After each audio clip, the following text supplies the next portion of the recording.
Here's Brody Brazil. When it comes to the topic of scorebugs, that's always an interesting conversation because there's two types of football fans. One who notices every difference and detail in the presentation of respective networks, like it matters to them. On the other hand, you have some football fans who just see numbers and logos and a clock on the screen, and there's no real difference between one network to the next. Let me just say, as somebody who has worked a long time in the broadcast and production industry, I geek out over this stuff. I also think that what's on the screen of a football game, more than the score bug, it does kind of give you a look and feel of the broadcast. Even minus the announcers, minus the actual game that's going on, the score bug always sets, I think, a certain tone for the broadcast. So the purpose of this video, we're going to take a look at the 2025 National Football League score bugs across all of the different respective networks.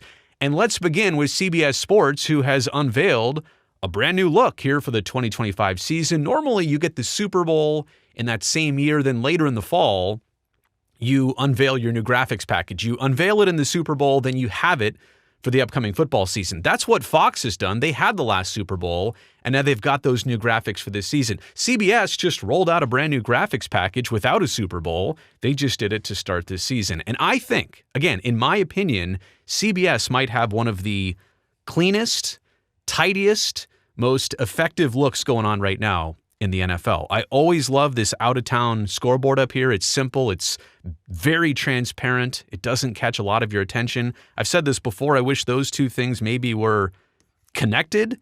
If you could put CBS Sports over here with that. But again, that's not so much the score bug as I'm talking about this. I love logos. I love the colors that go along with the logos. It's not too hard to read. Like, we'll see the Fox graphics package where there's not this solid background. I also like bottom middle. Like, this is the new area that most score bugs are taking up. I mean, we've seen over the years, like the initial Fox graphics package way back in the late 80s, early 90s. It was up in the corner. We've seen top right. We've seen top middle. But I do feel like bottom middle is the best place for these new graphics packages to be, because what you can do is you can build out these wings. And that's what the CBS package does. It starts off with this score bug, and it's got all the main essentials right there in the middle. But look, the numbers are easy to read. We've got timeouts. We've got the logos. I'm sure they're going to add the records as weeks move on. But this is a very functional score bug because it does a lot of different things. When the play clock is getting low, that turns red. They're able to use the down and yardage information. If there's nothing up there, they can just put CBS Sports. They can get their own branding in there. When that needs to go away, like when there's a flag on the play, we see that. We see the team's whole side turn yellow based on which side the flag is going. And then we see the infraction, a personal foul. This is so simple and easy to decipher. If I'm across the room, if I'm not paying attention, and if I just glance at literally that, if I glance at that for half a second, I've got a really good read of what exactly is happening in this football game. I just think this is all so clean. Here's an example of how the score bug has turned into an information piece. Like, the score bug normally ends like that, but they've had this part extend out to talk about the Jets' drive, or in terms of how many yards they've achieved so far in this game. 49 rushing yards, 21 passing yards. That's a great modification of the score bug, to the extent that you don't even need to flash in graphics anymore. Like, you don't have to take the score bug away and put a new graphic on, or you don't have to have the score bug and this. You can have this score bug turn into basically what we used to call lower thirds on the screen. The score bug is basically the graphic information with other stats more than just the score of the game. I think CBS Sports has pulled off a nice clean look here. This pops on the screen. It stands out with the team's colors. It kind of feels like the respective game of one side versus the other. It's not neutral colors. It's not super transparent. It doesn't blend into the field. Easily read. I think these numbers, the font, like everything we're talking about here, how all of this in the middle is black or gray or dark colored to make everything else here pop even more. I just think there's a lot to like with CBS Sports. And they will fine-tune this. They will make upgrades. They will make updates as the games and weeks and months and maybe even years go on, but I could see them keeping this look for a very long time. It's not overly one thing or another. It's not so fashionable now that it's going to go out of style in a year or two. Like, this could stand the test of time. I could see CBS Sports sticking with this look for a very long time. This right here is one of the best going in the NFL, which is an interesting contrast to what Fox has rolled out and unveiled. I mentioned the way that networks normally do it. They have the Super Bowl, new graphics for the Super Bowl, then they roll those out entirely next season. That's what Fox has done. They had last Super Bowl in early 26, and now 25, late 25. Now in the fall of 25, brand new graphics. But the key controversy with the Fox graphics is how there's no backing behind the numbers here or the logo. Like with the CBS package, it was the team's colors behind the logo, and that makes it pop on the football field. This is the number one problem and complaint with the Fox graphics. Look at the yard markers here. Look at how much information. There's a 3 there, a 0 there, a 3 there, a 7, a 2, a 0. It's hard to read that. It's hard to decipher that little spot right there from across the room. This does not pop. And even when you fly in 3rd and 2 and there's a play clock of 4 seconds left, wait. Why do I need this if you're also going to put that on the screen? That's duplicate information. That's something about the CBS package that it's not on your screen in 2 places. It doesn't need to be. You could get rid of that right there. You don't need that if you're going to have that all the time. Or you don't need that if you're going to have that all the time. But again, this is hard to read. Baker Mayfield, 5 for 12, 45 yards so far in the game. I like the fact that there are these things off to the side. So Fox is employing the whole wings aspect of, and I guess maybe that's the technical term of what we're starting to call this new look of graphics. You can put wings on the side of your score bug. I like the fact that it's very simple, a bug up in the top right, Fox, NFL. Maybe they could add an out-of-town scoreboard up there. Maybe they could keep the out-of-town scores over there. But they don't really do that. I think sometimes they do fly in a ticker at the bottom of the screen. But in terms of this, it's controversial because it's not necessarily legible. And I do think they added a little bit of a gradient, like a darker shade behind this. In the Super Bowl, I think they had the 3-letter identifiers, right? Didn't they? Between the Eagles and the Chiefs in the Super Bowl. Now they've changed it to logos. So they are modifying this. They did put, I think, more of a darker gradient to try and make that pop. I just still don't know if it's actually worked to the effect that they wanted it to. Here's the Commanders and New York Giants, and I guess, I don't know, this is easier to read when you look at it like that, but it depends what's behind this on the screen. That's the hard part.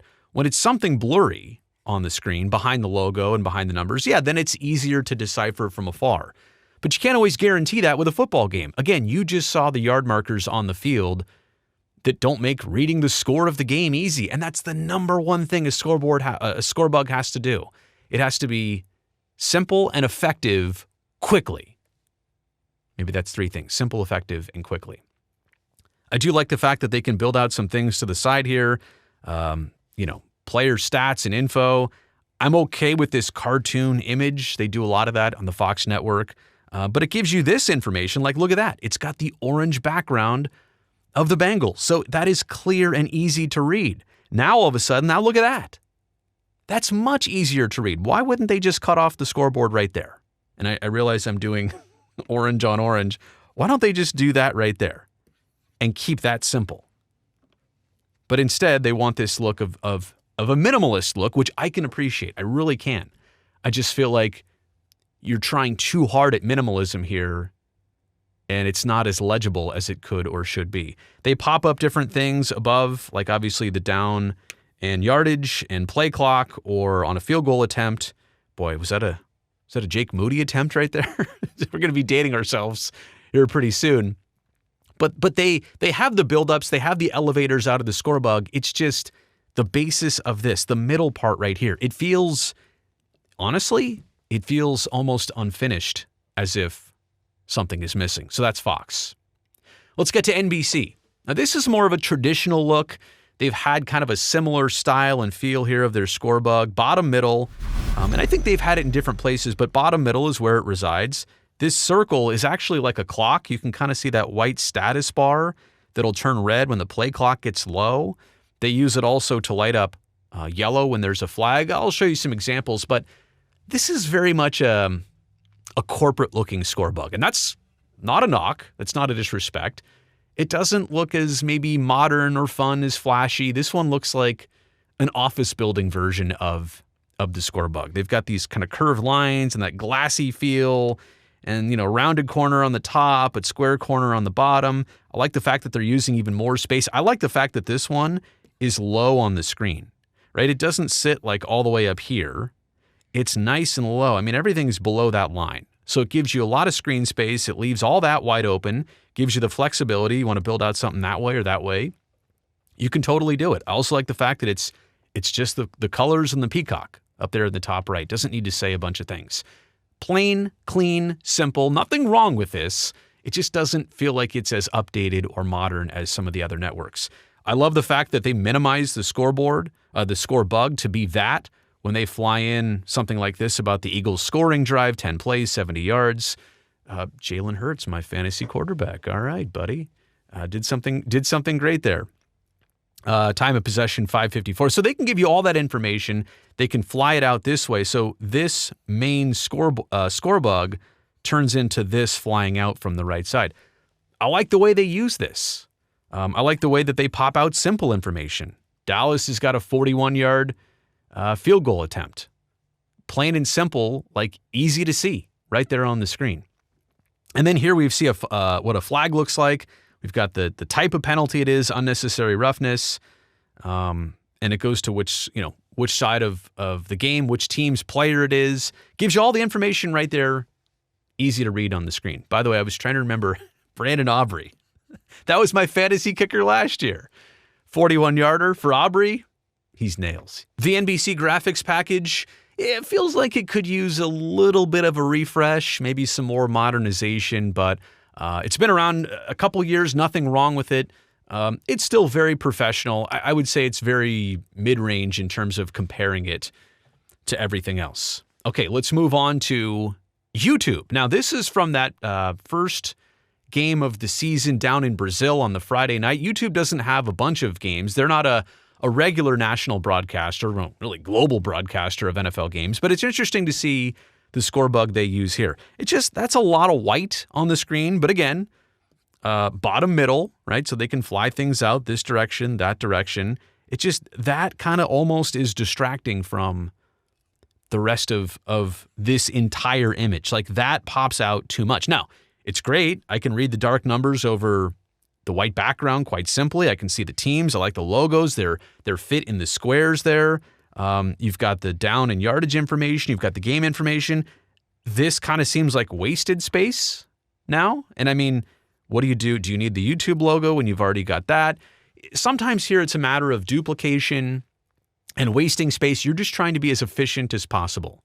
Use as little space possible to give as much information on a reliable basis. But I like the fact that even that little play clock right there, it's turned red for 6. It looks like some of the graphics we see here on YouTube in the live chat. So they've tried to match the YouTube presentation, which I think is very cool. I also really like how they've built out the side stats here for the score bug. Again, this flies out to the right. All of this animates beautifully on the screen, but you can see here the quarterback stats and completions and attempts and yards, and it's got the logo and it pops out on that side, and then it minimizes the logo. It brings the logo kind of out there to do that. Really clean, right? Really clean and effective. Again, though, some dead space right there. We're not using all of the screen if I'm nitpicking. You can also see what it looks like when a player has a penalty and the player's name and the type of penalty. It's got, obviously, an indication of the flag, but the type of penalty there. All of this, again, looking like, is it like when you're in the super chat, when you make a donation during a live stream? It kind of has that look and feel. I credit YouTube for being very smart about that and making the connection because people feel like they're really watching a YouTube broadcast. YouTube's already got its own look and feel. Why try and do something different? I really like that. Same thing here when the Chiefs are kicking a field goal. their name in red. They use the bar on top. So that's another thing. When your scorebug is relatively as small as this, you can pop things out the top. You can fly things out from one side to another. Again, overall thoughts on the YouTube graphics package in Scorebug. It's good. It's just that's a lot of white on the screen, kind of right there in the middle. I don't know how you could tone that down, but still have the same effect. I don't think you want to go to a gray color. Could you make it just a little bit transparent? Overall, though, no complaints on the YouTube package. This is the Amazon Prime package for Thursday Night Football. I also really like it. I will say one thing that kind of throws me off is just the curvature here. And I get that's their whole look. Like their logo is kind of like the shield, a big T and F, something like that. I do feel like that maybe if this were rounded, if this were more of a rectangular, just like a square shape on the corners, and that feels, if this feels more modern, but for some reason it kind of just throws me off. I still love this package though. I still think it's very clean and effective. All that main information right in the middle. See, and this is what I was saying about the YouTube graphics. Like second and goal, it's got the white or lighter color background, but look how small that is as opposed to like the whole thing. Like this stands out as it should, but it doesn't need to take up the whole space. Now they've added the records here because Amazon didn't get a week 1 broadcast. They started in week 2. I like the fact that we can see teams' records. That's also super important to put on all your Scorebugs because as the season goes on, not everybody can keep track of what a game means to each team and where they're at season-wise and record-wise. I like that it's a TNF right there. Do they need the NFL logo and the Prime logo? Probably not, but that is their branding. All of this stuff in here changes in the middle. We can see timeouts right there. There's so much information to dissect right here. But most importantly, the scores stand out. They're visible. They're legible. Clean font. The time of the game, the quarter, all that stuff, easily read on a small screen or if you're at a sports bar from across the room. Drive information that pops out from the top. It also kind of has that curvy look and feel. Same thing as the scoreboard, the Scorebug. Plays, yards, and the time of possession, the time of the drive. And I like the fact that this changes. When you don't need anything else, yeah, it can say Thursday Night Football. You got to brand it a little bit. You got to let people know who you are, what you do, and make them remember that you watch Thursday night games on Amazon Prime. Similar to what everybody else is doing, and this is kind of a copycat theme, right? Flying information out to the right, flying information out to the left. When Zach Ertz scored a touchdown, this is kind of what they do to one side of the screen or the other. They don't use cartoons on Amazon Prime. They're using real video, but they've got all this space. That's kind of the cool thing about, bottom middle is that you've got all the space on either side to do something informational. Okay, ESPN is the last one here. And in a way, it's effective, it's traditional, it's clean, but I don't know if this is the most modern look anymore. So what you've got here, right? Think about what all the other Scorebugs look like. They're right in the middle. They hover, they float in the middle. Here with ESPN, it's a bar. And it goes from all the way to the left of the screen to all the way to the right of the screen. It takes up the entire screen from left to right. Now, they do fit a lot of information. We've got the network branding. This is a lot of wide space here. Like, do we need all that for the logo and the timeouts and the score? I mean, all that. Do you need all that space to give you simple things? Or could you use that much? But they're stretching it out. The game clock, play clock, obviously down and yardage information, everything's there. I've got no complaints about this. They're not using a top right, they're not using a top left because that fits there. Great, but it just feels like this look of the bar, which like Fox Sports used to do a top bar, and CBS used to use a bar, I think on the top and then on the bottom. The bar is kind of being outdated or modernized and turned into bottom middle. So again, I don't know, and this ESPN look is a couple years old now. I don't know if they'll change this over time. They do some very cool things with it. I like the fact that, like, for example, this Scorebug turns into just this. Like, they push the score all the way to the right. And they let you know who just scored a touchdown. Player's image and likeness and all that stuff and information about the play. That's great. And I love the fact that they keep it simple right here, right? So now what's the new score? some people might get distracted because they've been looking at the middle of the screen or the left of the screen, and then wait a second, the score is all the way over there. But it animates nicely, and there's no real confusion about it. I like the fact that they can build in flexibility of a scoring drive, or they can give you player information. They can pop it out of the top too. So there's a lot of different things they can do, but they just use up the entire screen space all the time. This is not that minimalist look that most networks are going for. See a 59-yard attempt here by Minnesota. So it's got a lot of positives to it, this graphics package and look does, but it's just not the most maybe updated of all the network broadcasters in the NFL. So that brings me to the conclusion of this video. I've given you all my thoughts, and you've watched this long. I want to know what you think. Who does it the best? Which is the one that needs the most improvement? Do you have a favorite, and for what reasons? Let me know how you critique these score bugs, and also let me know if you agree with me that these are important parts of a television broadcast. Not just getting the information, but it also sets a tone for the look and feel of the presentation. Comments down below, really appreciate that. Also, thumbs up while you're down there, helps me, the video, and the channel. Don't forget to hit that subscribe button too, because I would love to see you back here next time.